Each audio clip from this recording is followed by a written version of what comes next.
è tutto bruciato, non c'è più niente.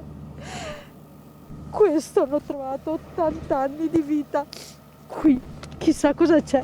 Era pieno d'acqua, adesso l'ho buttata via, aspetto che si asciughi, poi guarderò. Cercavo il gatto.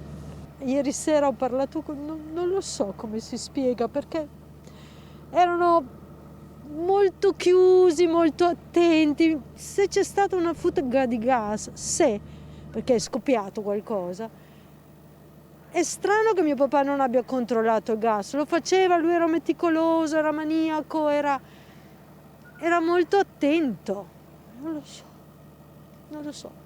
Autonomi, molto molto uniti, molto... sì, si passava, meno male, c'era qualcuno che passava tutti i giorni, si vedeva, io li sentivo sempre, cominciavano a perdere colpi, per carità, quasi 90 anni, si cominciava a dire: ma avete bisogno di aiuto? Viene qualcuno? No, no, no.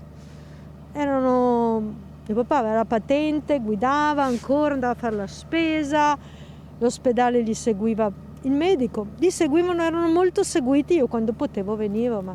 La signora aveva qualche problema di salute perché qualche anno fa ha fatto un ictus, e il signore invece era una persona che sommato seguiva la moglie, erano aiutati da una signora che adesso è con la figlia. Solitamente loro andavano a svernare fuori Italia, avete sentito?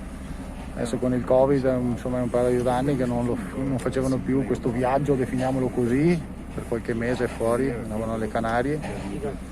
Era una famiglia che stava bene, comunque non avevano particolari disagi, questo ci tengo a sottolinearlo, persone, tra virgolette, definiamole normali, ecco, insomma.